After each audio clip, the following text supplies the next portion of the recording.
trying to identify my highlights during my over 16 years of working with Inglis is particularly difficult because most of the time it actually involves the people that you happen to be working with. So that ranges from the fantastic staff that I've worked with in Melbourne and Sydney over the years, as well as a fantastic client base right around Australia, be they vendors, be they buyers of horses. That's been a real privilege for me. But identifying a couple of things that I think have really stood out, I think the sale of Octane was a real thrill for me. Obviously making $1.4 million was fantastic. To be setting a new record here at Oaklands was enormous. The fact that the horse was bred in Victoria, bred by Gilgai Farm and Rick Jamison. Rick has been a great friend of mine and a great supporter for well over 25 years in the thoroughbred industry. So to see the thrill of the Gilgai team achieving a result like that was phenomenal. I have to say that was a massive highlight for me. And also in 2019, Inglis, with the blessing of the board, we spent a lot of money redoing the complex here, and I think that the sale that was conducted, the first premier yearling sale that was conducted under the refurbished Oaklands, was a real thrill to be able to see so many people sitting back and enjoying it. The ringside dining, the absolute extraordinary atmosphere that was created here at Oaklands was a real blessing. So those were two of the most exciting things for me during my period thus far at Inglis. Arrowfield Stud has an enviable reputation for producing champions of the track, champion stallions and yearling sales toppers. It's always wonderful to see their new crop of foals by their proven sires and, excitingly, by their most recent champion on the track, the Autumn Sun.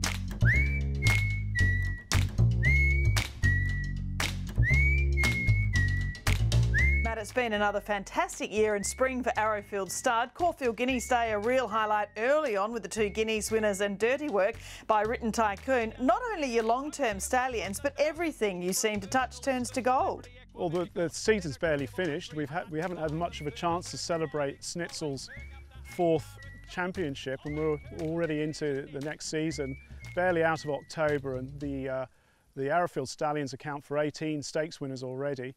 You know, it's probably a good opportunity to say how honoured and privileged we are to have this association with Woodside Park and Stand. A great horse, Written Tycoon, and obviously Ole Kirk's performance was breathtaking. And kicked away, the grey flash is now an Everest legend. And that was topped off the next week with the wonderful Tab Everest result for your great sire, Not a Single Doubt, with the win by his son, Classic Legend. Arrowfield Stallions, of course, have signed 3 of the 4 winners of the Everest so far. We're very proud, obviously, of Snitzel. He's our crown jewel, but Not a Single Doubt and Classic Legend. It's fantastic race and great result for the owner, Mr. Ho. He's obviously somebody who's investing a lot of his money into our industry, and at this time we're very appreciative of those sort of owners.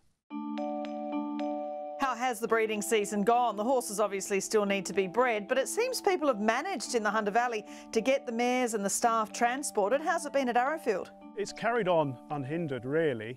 But this is a great opportunity just to acknowledge the fantastic work the Australian thoroughbred industry has done, keeping everything going along. You know, the racing has been a fantastic help to us to have that kept going under these current pandemic conditions. The lifeblood of the industry, that's the owners and the buyers and the breeders, you know, they've been fantastic in continuing to invest in our industry.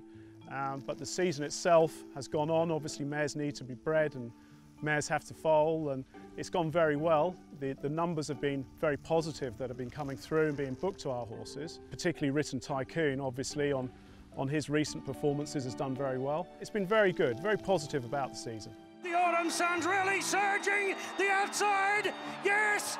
Oh, what a super win! And the Autumn Sun, right from the start, was such a star. A year down the track since he's retired, how's he let down? Everybody, the public and all of those keen enthusiasts about racing were slightly understandably disappointed that they didn't get to see the Autumn Sun race on, because, you know, the trainer went on record and was saying, you know, very much that he was a horse that was still maturing and had more to come, but we did have that void left by the passing of his father, Redouts, unfortunately, so the decision was made to go to stud with him. But as you can see from the footage that you've taken, he's really matured and let down, and he was always a beautiful looking horse and had a lovely frame, and we're seeing that with his foals as well. But he's really matured and thickened out, and you know, one has to think, I do when I look at him, that what could have been, you know, there's more to come probably from him. But he probably left little left to prove on the racetrack with his 5 Group 1s. But he's really matured nicely, both physically and mentally, taking to his new role, his new career as a stallion very well. Let's have a look at some of the Autumn Sun's first foals. This is a lovely filly from Cat by the Tail, a mare who's produced Raphael's Cat, who was a winner and placed in the Danehill Stakes, Tale of Choice, a winner placed in the Sweet Embrace, and Petronius, and they're all 3/4 relations to this foal. I'm often accused of sitting on the fence by some of my colleagues, and I've got splinters in my backside because I won't commit to a horse too early. But I think with the Autumn Sun, you know, although these are the first foals that are hitting the ground, we can already tell that a lot of his attributes, which obviously went into making him such a good racehorse, you can clearly see in his foals. It's that Stormcat cross which works well. Stormcat many years ago, but a great stallion, and these Autumn Sun foals, already there's a bit of a pattern developing with them. They've got that frame and that lovely outlook that the father has.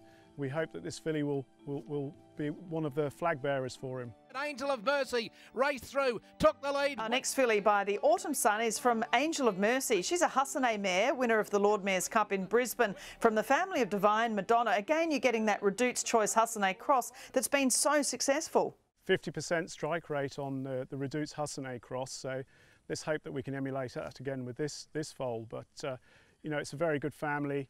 There's a lot of ability in the family. The family probably hasn't quite shown that ability on the race course yet, but we're very confident it will.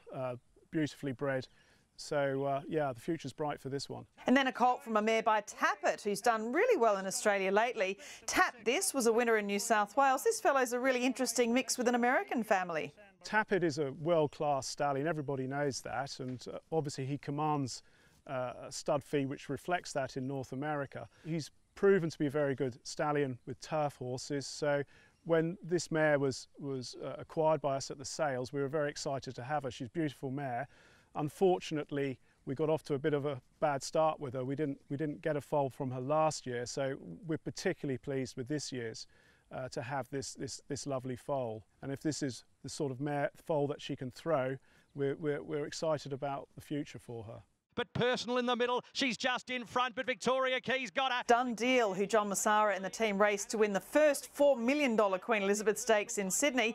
Castelvecchio's now his barnmate at stud, and his other son, Super Seth, is also at stud, and he's had another great carnivore at Flemington. We always believed in the horse, but he's got off to a very quick start. You know, the Massara family very much play the long game when they're investing in bloodstock and stallions, but we've been pleasantly surprised how quickly Dundeel hit his straps, and to already have 2 significant horses at stud in Super Seth and Castelvecchio with us, we're very excited about him. Whispering Brook hit the front from Phil Swoop. This Dundeel colt's from Whispering Brook. She won the Standish, and in Western Australia the Karrakatta Plate and the Gimcrack in the toughest of company over there. This is her first foal. She was a tough race mare by the late Hinchinbrook, who's a loss to the industry. He's just starting to get going when unfortunately his career was cut short, but she was a fantastic race mare, and she's got off to a great start in her new career with this Dundeel colt. Very excited about him. But Shakira's nicely clear in the Breeders' Plate. And Shalaa, your wonderful son of Invincible Spirit, a multiple Group 1 winner in Europe at 2. He's already had Shakira come out and win the Breeders' Plate, his yearlings,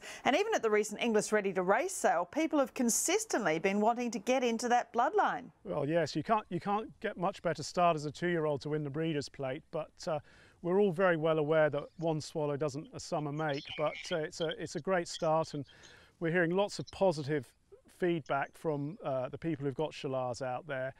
They're just lovely looking individuals. They're very consistent in their appearance. They have great attitudes, and they obviously present well as yearlings. So You know, a lot of the yearlings are in the right stables and they'll get every chance, but we're very positive about Shalaa, and yes, we think the future's bright for him. And this colt by Shalaa is from a fabulous mare, a 4-time Group 1 winner in the US, simply Karina from the El Prado sire line. The foal's a half-brother to Heavenly Blue, a Group 1 winner in South Africa, so he's really received some fabulous mares. Yes, and this individual's, I think, is one of the nicest I've seen out of the mare. She is quite consistent. She does produce, you know, very good-looking types, and this is another one. But with the quality of the stallion and the mare together, this is a very nice foal. Meanwhile, your 4-time champion sire Snitzel continues to get the creme de la creme of mares, as you would expect.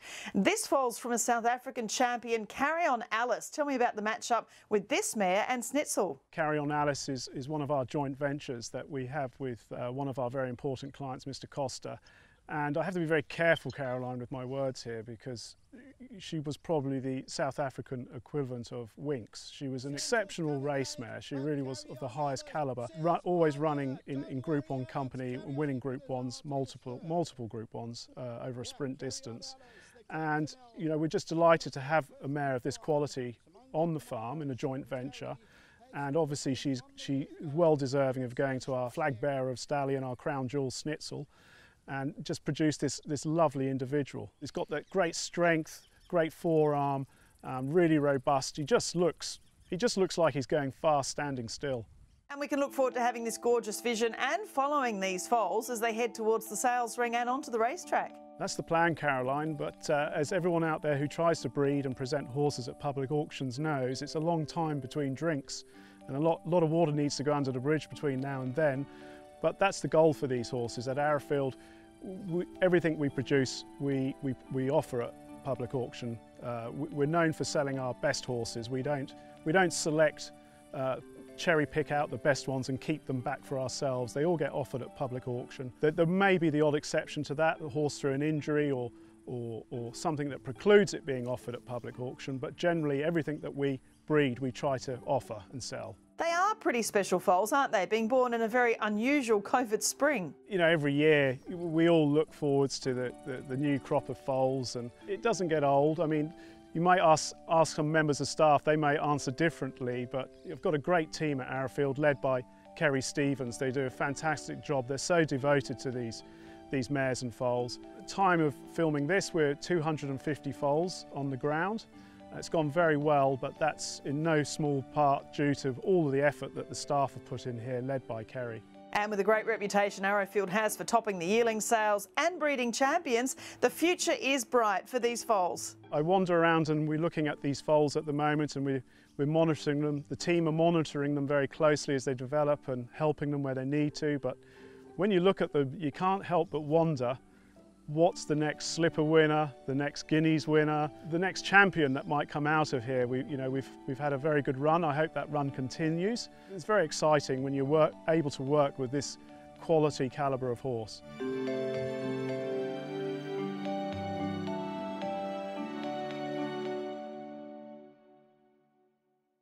Can't wait to see those foals follow in the footsteps of champions when they step on the racetrack. Coming up on Bred to Win, Inglis auctioneer Bryce Bevan with a star of the West in Arrowfield Studs, the horse who made you love racing.